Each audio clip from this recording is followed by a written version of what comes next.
Just ఇప్పుడే 5 minutes అవుతుంది. 6 hours straight drive చేసి వచ్చింది. హాయ్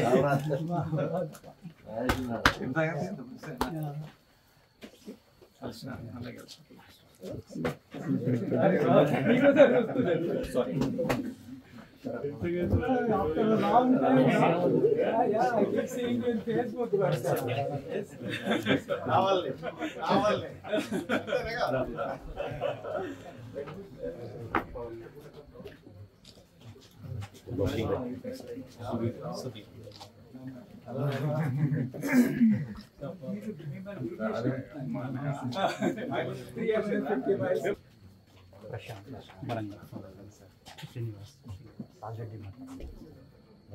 మధు అని రామారావు వాళ్ళ ఇంటికి పోతే బ్రేక్ఫాస్ట్ పొద్దున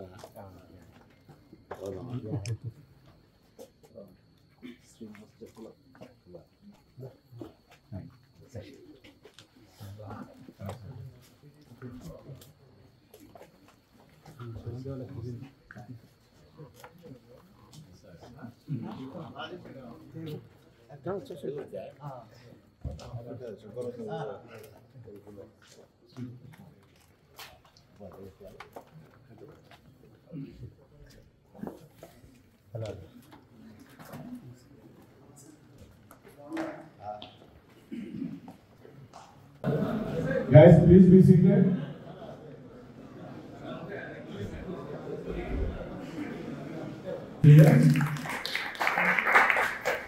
Ramesh is very actively participating in all the Telugu community events.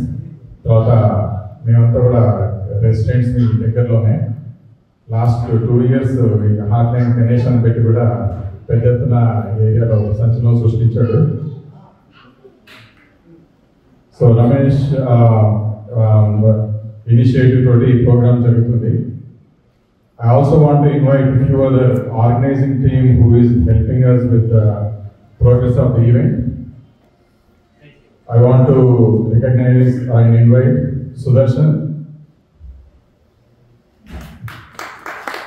Seshi Mallepalli is also one of our organizing members.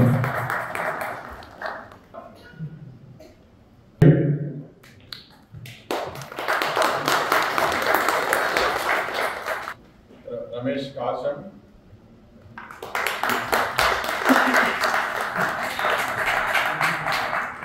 also want to recognize Amarathikam. ఇక్కడ ఎంతో ఎంతోమంది మిత్రులు ఉన్నారు, అందరి పేరు తీసుకోలేము కానీ many thanks for coming on a short notice. ఇవాళ ఈవెంట్కి స్మాల్ బ్రీఫ్ ఇంట్రడక్షన్ ఏంటంటే, పొన్నం గారు ఇక్కడ ఒక ప్రైవేట్ విజిట్ మీద వచ్చారు. Ponnam's son graduated, so he came for the graduation ceremony. First of all, let's congratulate and wish Ponnam Prabhakar your son. Private visit అయినా well wishers ని కలవడానికి టైం తీసుకొని ఇక్కడ అందరినీ కలవడానికి వచ్చినందుకు thanks. So Ramesh will give a small introduction now and then we will move on to the rest of the program. Thank you. మీకు తెలుసు, విద్యార్థి నాయకుడు, ఉస్మానియా విశ్వవిద్యాలయం నుంచి పోస్ట్ గ్రాడ్యుయేషన్ కంప్లీట్ చేసింది, ఉద్యమ నేత మరియు పార్లమెంట్ సభ్యుడు, ఇప్పుడు శాసనసభ్యులు మరియు minister for transport and BC welfare. So అన్న గురించి మీకు అందరికీ తెలుసు, సౌమ్యుడు, సామాన్య కుటుంబం నుంచి ఎదిగిన యువ నాయకుడు. సో మన అందరికీ చాలా తెలిసినవాడు, సౌమ్యుడు, మంచి మిత్రుడు కూడా. సో మంత్రివర్యులు అయినందుకు let's congratulates one again.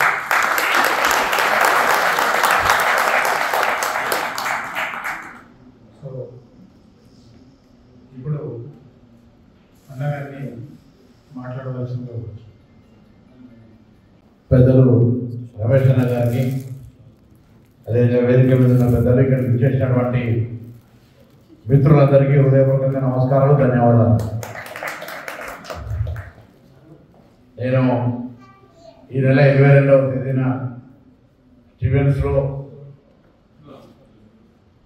Engineering MS complete చేసినటువంటి కన్స్ట్రక్షన్ మేనేజ్మెంట్ చేసిన సన్ గ్రాడ్యుయేషన్ కొరకు వచ్చాను. వచ్చి ఇక్కడికి వచ్చిన సందర్భంలో రమేష్ అన్న మిగతా మిత్రులతో ఇనిషియేట్ చేసుకుని అందరినీ కలవడానికి అవకాశం ఇచ్చిన మీ అందరికీ కూడా ధన్యవాదాలు. ఈ సందర్భంగా మీ అందరి నుంచి సూచన, సలహా, భవిష్యత్తుకు సంబంధించి సమాజంలో నిర్వహిస్తున్నటువంటి శాఖలే కాక సమాజంలో తెలంగాణ కావచ్చు, ఆంధ్రప్రదేశ్ కావచ్చు, అక్కడ ఉండబడేటువంటి పరిస్థితుల్లో మీరు ఇక్కడ ఉన్న అక్కడి శ్రేయస్సు, సంక్షేమం ఎప్పుడు కూడా గుండె కోరుకుంటారు. కాబట్టి అక్కడ ఏమైనా చేస్తే బాగుంటుంది అనుకుంటే అది మా దృష్టికి తేగలిగేటువంటి అవకాశం ఉన్నట్లయితే తప్పకుండా దానికోసం ప్రయత్నం చేస్తామని వాటి సందర్భంగా మనం చేస్తూ, నేను కూడా చాలా కష్టపడి ఫస్ట్ జనరేషన్ డిగ్రీ చదువుకునే సందర్భంలో అప్పుడు స్టూడెంట్స్ యూనియన్ ఎలక్షన్స్ ఉండే 1987లో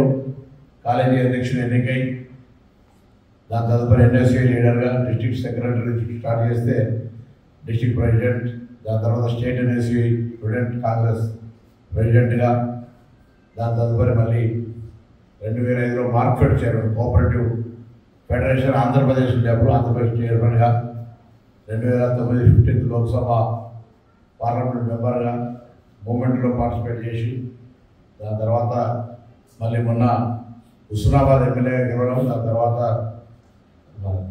కాంగ్రెస్ పార్టీ రేవంత్ రెడ్డి గారి నాయకత్వంలో ప్రభుత్వం ఏర్పడిన తర్వాత అందులో ట్రాన్స్పోర్ట్ అండ్ బీసీ వెల్ఫేర్ మినిస్టర్గా ప్రమాణ స్వీకారం చేసినాను.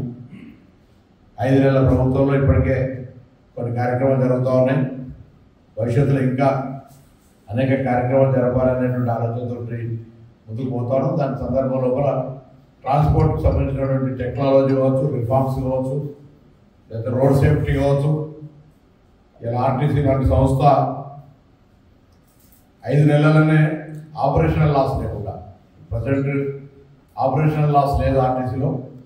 ప్రీవియస్ డెట్స్ ఉంటే కూడా పాత కొంత అప్పులు ఉన్నాయి తప్ప ఇప్పుడు ప్రస్తుతం ఆర్టీసీ లాభాల్లో నడిచే విధంగా ఇక్కడ ఉమెన్ ఫ్రీ బస్ యొక్క రీంబర్స్మెంట్ గవర్నమెంట్ నుంచి వస్తుంది. కాబట్టి ప్లస్ ఆక్యుపెన్సీ రేషియో కూడా 40%, 30% ఉన్నటువంటి ఆక్యుపెన్సీ రేషియో 100% దాటిపోయినటువంటి పరిస్థితుల వల్ల అన్ని బస్ స్టాండ్లు కావచ్చు, బస్సులు కావచ్చు, ఎవ్రీవేర్ అంత మహాలక్ష్మి కలగలలాడుతున్నట్టు మహాలక్ష్మి అంటే మహాలక్ష్మి స్కీమ్ కింద ఉంటేనే ఉమెన్ టెంపుల్ విజిట్ కావచ్చు, అంటే డిఫరెంట్ వేల రెవెన్యూ వస్తుంది.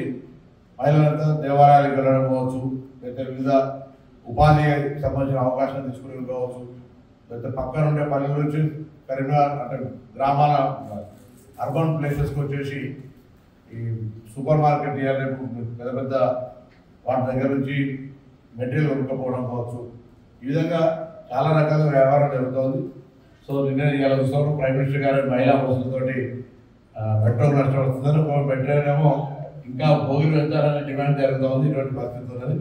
కానీ ఏది ఏమైనా కొన్ని మార్పులు చేర్పుల వల్ల మహిళలకు సంబంధించిన డిపార్ట్మెంట్ పరంగా ఒక కార్యక్రమం జరుగుతుంది. అదేవిధంగా బీసీ వెల్ఫేర్ మినిస్టర్గా కూడా గవర్నమెంట్ ఆలోచన చేస్తుంది. ఇప్పుడు ఇక్కడికి వచ్చి చదువుకునే విద్యార్థులకు ఆ స్కీమ్ చూడాల్సిన శాఖ నాదే కాబట్టి దానికి సంబంధించి కూడా కొంచెం ఆ నెంబర్ ఎన్హాన్స్మెంట్ చేయాలనుకుంటున్నాం. ఎందుకంటే ఎడ్యుకేషన్ను బయట విదేశాల్లో చదువుకునే పిల్లలకు ఆర్థికంగా చేయుత చేయాలనేటువంటి సంకల్పం కూడా నేను ఒక స్టూడెంట్స్ లీడర్గా వచ్చినాను. కాబట్టి లైఫ్ ప్యాటర్న్ ఒక కుటుంబం బాగుపడతానంటే ఎవరైనా కుటుంబంలో చదువుకునే వ్యక్తి చదువుకున్నట్టయితే ఆ కుటుంబాన్ని మొత్తం బాగుపడతారు. కాబట్టి విదేశాలకు రావాలని రాలేక ఆర్థికంగా ఉండేటువంటి ఇబ్బంది పడ్డ అందరూ కూడా నెంబర్ని పెంచి చాలా ఎక్కువ